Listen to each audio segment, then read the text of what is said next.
Bendiciones, mis amados. Estamos hablando de qué hacer en los momentos de angustia y nos encontramos desesperados por el tiempo que estemos viviendo. ¿Cómo yo manejo ese tiempo? Y hemos hablado ya por varios estudios anteriores de esta misma serie, que lo primero es ponernos a paz y salvo por el Señor.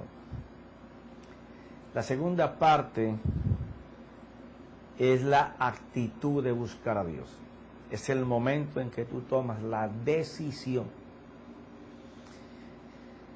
¿Por qué no probar a Dios? Si has probado todos los medios y no te ha funcionado ninguno y todo lo que has hecho por tu fuerza ha sido un fracaso, a quien has pensado que te iba a ayudar no te pudo ayudar, y ahora te encuentras en que estás más hundido posiblemente de como estabas ayer y de que hace un mes atrás. Esa actitud de encontrar un día para ir y humillarse delante del Señor, porque dice ahí el Salmo 138 en el versículo 6, que el Señor atiende al humilde, aquella persona que se rinde delante del Señor.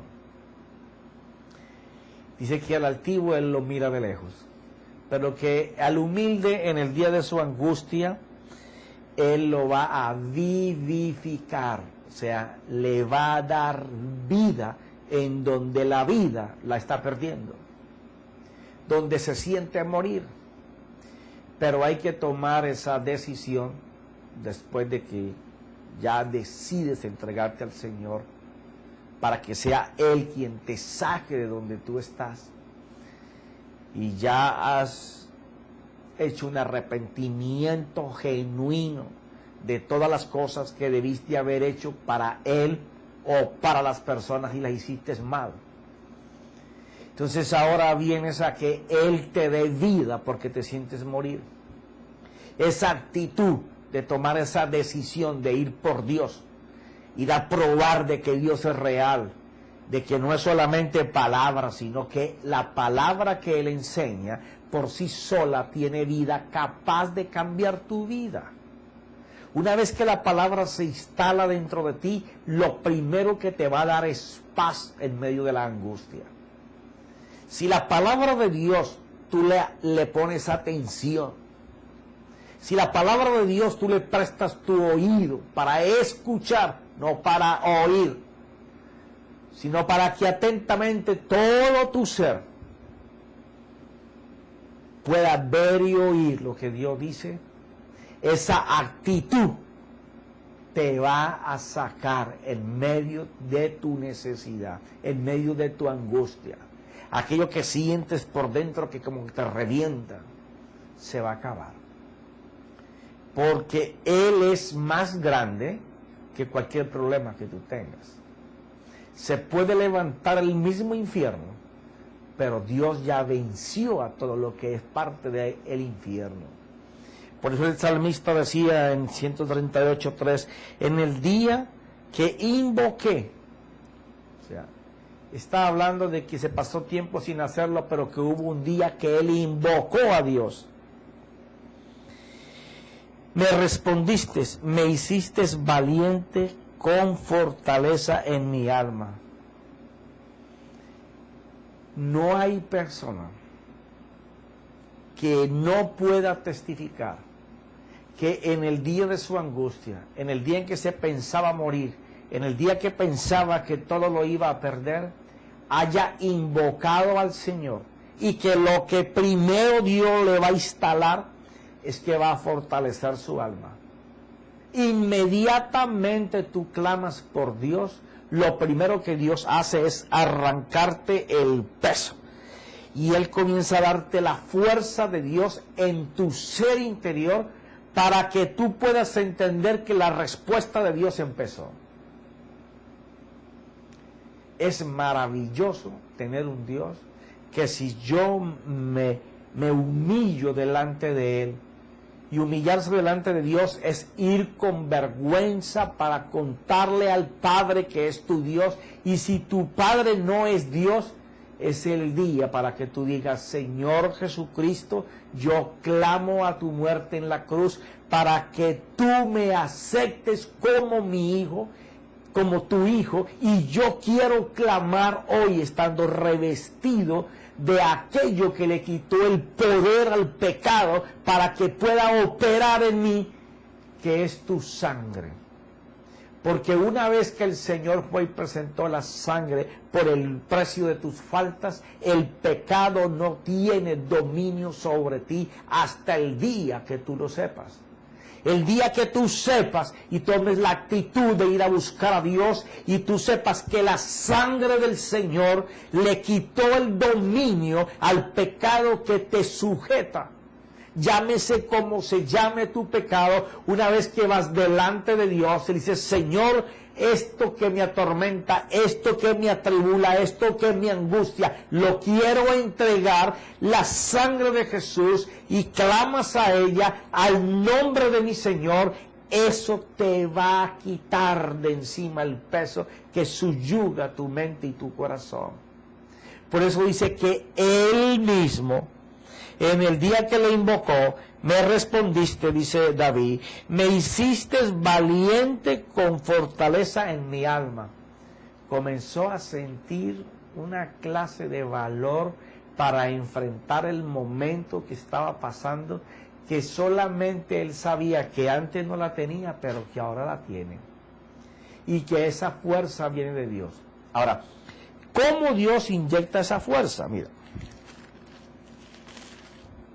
Cuando tú vas al Salmo 119, el más largo de la Biblia, en el 143, 119, 143, leemos así: angustia y aflicción han venido sobre mí, mas tus mandamientos son mi deleite. Fíjate esto. ¿Te acuerdas que te he venido hablando de malgastar el tiempo? Cuando nosotros aprendamos que el tiempo que te sobra fuera de tus quehaceres, de tus obligaciones regulares, mal empleado, te va a atar al pecado. Pero cuando ese tiempo tú lo usas para deleitarte en Dios, tu futuro está garantizado, camino al éxito del propósito que Dios puso en tu vida para que se cumpliera. Y créeme que cuando Dios añade bendición, no trae aflicción y no trae angustia. O sea que si yo puedo entender esto, yo voy a caminar por deleitarme en Él, porque las bendiciones que Él me va a dar no van a tener trampita de por medio, o va a angustiar mi día mañana, o me va a afligir pasado mañana, sino que va a traer contentamiento a mi vida. Y si yo lo que busco es ser feliz, la única manera es en Él. Y para empezar, ya después de haber hecho los pasos que hemos dicho antes, ahora es comenzar a deleitarme en Él, en su palabra. Y dice: mas tus mandamientos son mi deleite, tus testimonios son justos para siempre. Dame entendimiento para que yo viva. David ahora comienza a hablar. En varios salmos estuvo hablando cómo se sentía afligido, cómo hizo en medio de la aflicción para él ir a Dios. Está contándole a unos amigos las experiencias que él ha tenido en sus aflicciones y en esos clamores a Dios. Ahora él está narrando cómo él, una vez que le fue quitado el peso de su pecado, de su falta, y sintió la cobertura de Dios sobre él, no se fue a seguir gastando su tiempo en las cosas que siempre estaba haciendo. Ahora gastaba su tiempo en deleitarse en el Señor. Y que cuando él se deleitaba en las cosas del Señor, que son a través de su palabra, pero cuando habla de mandamientos está hablando de eso, Le dice, Señor, cuando yo me deleite en tu palabra, yo quiero que tú me des entendimiento sobre lo que yo estoy leyendo para que yo tenga una vida abundante. Porque si Dios ha prometido una vida abundante y no la tenemos, algo no estamos haciendo para entrar en esa vida abundante. Porque el que entra en el reposo de Dios sabe que el reposo de Dios es que yo confío en todo lo que Dios dice y lo aplico a mi vida y lo hago a mi vida, me muevo por ello. Por eso es que el crecimiento en la fe es un desarrollo de todos los días, igual que la santidad. Para usted hoy hacer un movimiento será normal hacerlo. En otra época usted dice, no, yo no puedo hacer este movimiento de dar esto, porque si yo doy esto, mañana me va a hacer falta. Por eso es que usted mira personas que en sus casas no hay ni por dónde caminar, porque todo lo que encuentran lo guardan para el día que haya escasez. Y resulta que esas personas nunca avanzan, porque como tienen el temor de que todo les va a faltar, andan llenándose de las casas llenas de pura basura. Toda parte recogen basura. Entonces Dios no puede bendecir. Y Dios no puede bendecir porque no tienen el entendimiento de la vida que da la sabiduría de Dios. Aquí está hablando de tener entendimiento para que Él viva. Una persona que vive a la plenitud, disfruta, goza de lo que tiene, da a otros, recibe de Dios, pero da también. Es contentamiento en todo lo que se tiene, no anda almacenando para si le falta, como el Señor narró de aquel que hizo unos graneros y los llenó para tener contentamiento en un futuro, y esa noche vinieron y pidieron su alma. Es aprender a tener entendimiento en la palabra para poder vivir hoy bien. Y dice, he clamado con todo mi corazón, respóndeme, Señor, guardaré tus estatutos, a ti clamé, sálvame, y guardaré tus testimonios. Me anticipo al alba, al amanecer, y clamo en tus palabras, espero. Mis ojos se anticipan a las vigilias de la noche para meditar en tu palabra. Ya ahora aquí tenemos a un David que sabe que para ir a clamar a Dios por las bendiciones de Dios,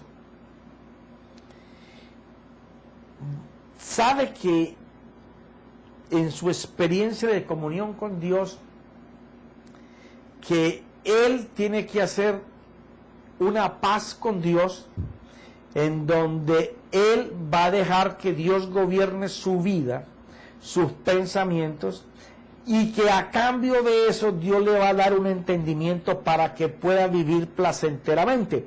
Pero como él ya lo está haciendo, le está hablando al Señor que él está esperando y confiando que la palabra de Dios con la cual él está meditando, dice que al amanecer y en la noche lo hace, que por cuanto él está haciéndolo en esa forma, él está esperando que ese clamor que él ha hecho a Dios se cumpla en su vida.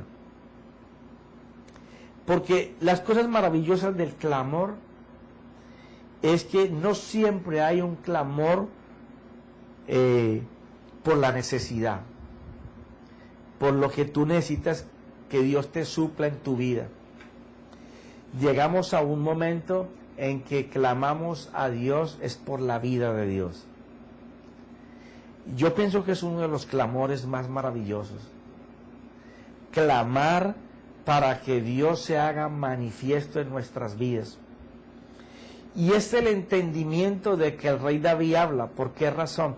Porque cuando tú estás clamando para que la vida de Dios se manifieste en ti, estás obviando clamar por tu necesidad. ¿Por qué razón? Porque al clamar por la vida de Dios en tu vida, Dios, que está siendo llamado para habitar en tu vida, se está deleitando con la actitud tuya para estar con Él, te va a añadir todas las demás cosas. Cuando Salomón clamó al Señor para que le diera el entendimiento para gobernar el pueblo, Dios dijo que aunque no le había pedido riquezas ni otras cosas, se las concedió.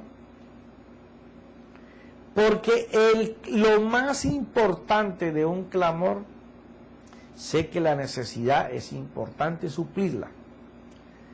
Porque usted no puede llegar a una casa y darle de comer a sus hijos con oraciones. Tiene que tener mandados y con un mercado con que hacer la comida. Usted no le puede pagar la renta al banco con una oración. Usted no le para en la ventanilla y dice, mira, en el nombre de Jesús, y ora y ya te pagué el mes. No existe. No existe. Pero cuando nosotros estamos creyendo que la vida con Dios nos va a suplir todas nuestras necesidades, entonces se cumple lo que Jesús dijo: buscad primero la justicia y el reino de Dios, y todas estas cosas serán añadidas. El mayor clamor de una persona debe de ser por la presencia de Dios. Yo sé que cuando la mente está turbada, cuando tenemos esas maripositas aquí volando en el estómago, que nos duele la cabeza, que tenemos los ojos hinchados de no poder dormir, de pensar cómo resolver las cosas, no es fácil clamar a Dios. No es fácil concentrarse si quieren, porque uno quiere hablar con Dios. Porque los problemas te afligen. Ahí es donde David nos ha estado enseñando a través de los capítulos anteriores cómo ir a Dios, deshabilitando los pensamientos malos. Mira, una vez que tú empiezas a confesar delante de Dios lo que te atormenta, lo que te aflige, lo que te quiere destruir, y se lo entregas a Dios, Él mismo dijo: ven, colócame todas tus cargas, no estés afanado ni angustiado, ven, colócalas encima de mí, y yo te voy a dar la carga mía, que es ligera y fácil de llevar. Cuando uno entiende que lo más importante de un clamor es clamarle a Él por Él, el clamor se hace fácil.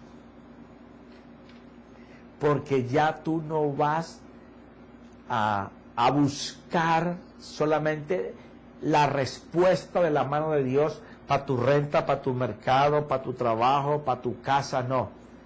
Tú vas a buscar al que tiene el poder para darlas todas, pero vas a buscarlo a Él. Cuando uno está clamando por Él, es una delicia. Se acaban todos los problemas. Profeta, ¿cómo así? Quizás sí. Mire,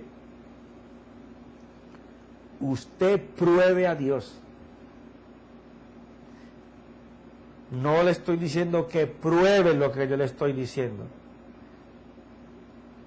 Pruebe a Dios en medio de su angustia, de su aflicción. Haga lo que nunca ha hecho. Colóquese en un cuarto solo. No importa que el resto de la familia se ríen de usted, que le llamen loco. Si tiene adoración, colócala. Si tiene alabanza, colócala. Si no la tiene, no las coloque, pero abra su boca. Pasito, medio duro, gritado, como usted le salga según la angustia que tenga. Comience a derramarle su corazón a Dios. Comience a decirle su necesidad y a decirle cuánto usted necesita que Dios esté con él. Haga más énfasis en Él. Que su prioridad sea: Señor, toda mi vida no te he mirado, o te he tenido pero no te he gastado el tiempo que debí haberte gastado, ni te he hablado lo que te debía haber hablado, porque le he hablado más a otras personas que no pueden ayudarme ni suplirme en nada de lo que yo debía haber gastado contigo, pero no lo hice. Señor, hoy vengo para ponerme a paz contigo, porque pudiendo haberlo hecho, no lo hice. Señor, no me di por entendido de aquel valioso sacrificio que se hizo por mí. Que no me amaste de tal manera que no había nacido, y ya tú habías dicho que ni la angustia, ni el dolor, ni la aflicción, ni lo bajo, ni lo alto, ni lo profundo, ni las personas, ni el bochinchero, ni el chismoso, ni el criminal, ni el ladrón, nadie me podía separar de ti.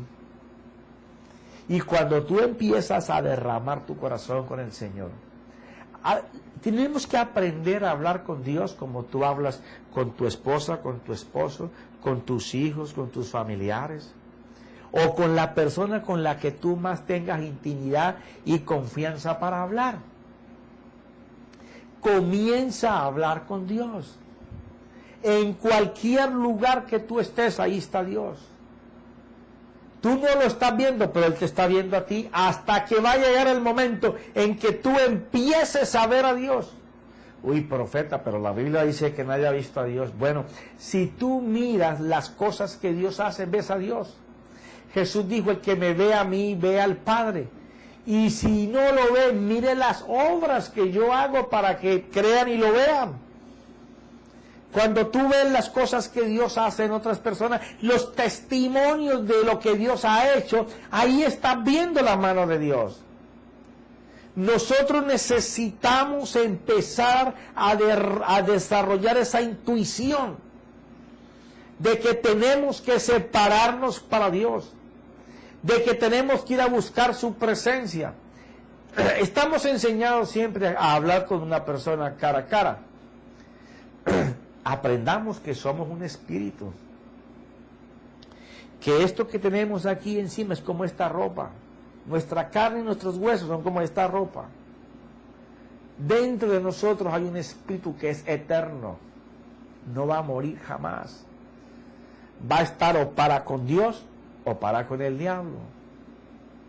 Si tú eres espíritu, tu padre es espíritu, entiende que tú apenas empieces a hablar, tu espíritu se va a mover a la dimensión de Dios. Vas a empezar a hablar en espíritu. Él mismo dijo que anda buscando personas que le adoren en espíritu. Pero si no empezamos a hablar con Él, a clamar con Él, porque pensamos que estamos locos y nos metemos a un cuarto a hablar con ¿quién? ¿Dónde está? No. Entérate de una vez por todas que Él está anhelando esa cita contigo. Mira lo que dice el mismo salmista.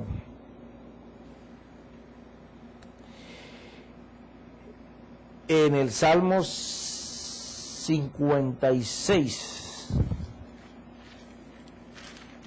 Mira.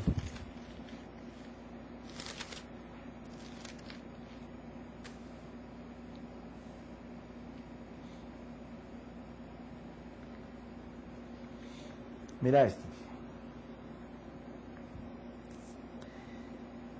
David en este salmo comienza a alabar la palabra de Dios que le da vida a él. Y entonces dice en el versículo 9, entonces mis enemigos retrocederán el día que yo te invoque. Mira esto. David dice, mira Señor, cuando yo comience a invocarte a ti, todas las cosas que me están afligiendo, atormentando, persiguiendo, causando problemas, tan pronto yo empiezo a invocarte a ti, todos ellos comienzan a huir. Desde el primer momento que yo te comience a invocar, esto sé que Dios está a favor mío. En Dios cuya palabra alabo, en el Señor cuya palabra honro. Dice, en Dios he confiado, no temeré que pueda hacerme el hombre. Están sobre mí, oh Dios, los votos que te hice. Ofrendas de acción de gracias te ofreceré, pues tú has librado mi alma de la muerte y mis pies del tropiezo, para que yo pueda andar delante de Dios en luz de la vida. Pero mira cómo él dice que cuando él empezó a invocar a Dios, todos sus enemigos inmediatamente retrocedieron. ¿Sabes por qué? Porque él se pudo dar cuenta que Dios estaba a favor de él por la palabra que él alaba. O sea, elogiar la palabra que salió de la boca de Dios y honrar esa palabra es la que va a hacer el cambio. Alabar y honrar esa palabra. Eso significa que David gastaba de su tiempo, ya no como antes, cuando estaba por los pasillos por allá, que vio a la mujer que se estaba bañando. No, ahora él gastaba su tiempo deleitándose en la palabra de Dios, alabando la palabra. Quiere decir que cuando uno alaba la palabra, uno está diciendo: Señor, tú dijiste que en medio de mi aflicción y mi tormento, tú serías mi pronto auxilio.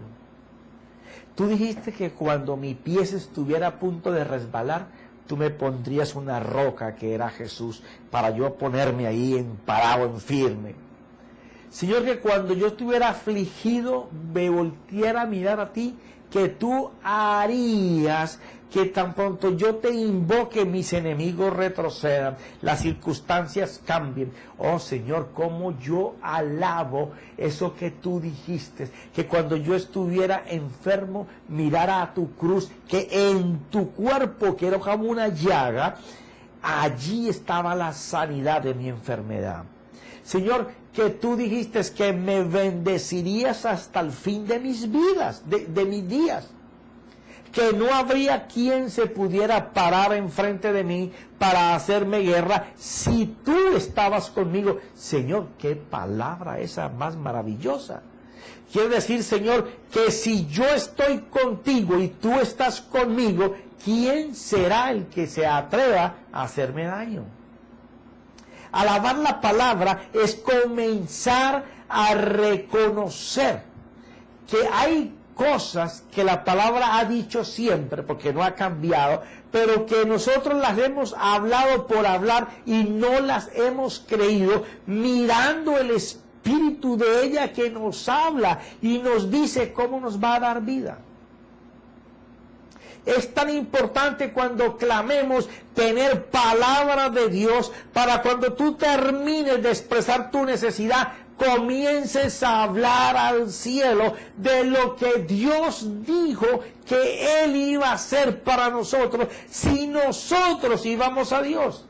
Esa es la diferencia que hay entre el pueblo hebreo y nosotros. Que ellos no han aceptado a Jesucristo como su Salvador, pero han creído cada palabra que Dios dijo. Esa es la diferencia, porque ellos andan en abundancia casi siempre. Y siendo un pueblo tan pequeñito, todo el mundo les quiere hacer daño y no pueden con ellos. Porque Dios está con ellos. Pero de eso lo vemos en el próximo capítulo. Yo deseo que el Espíritu de Dios esté cayendo sobre ti para fortalecerte en este tiempo. En el nombre de Jesús. Amén.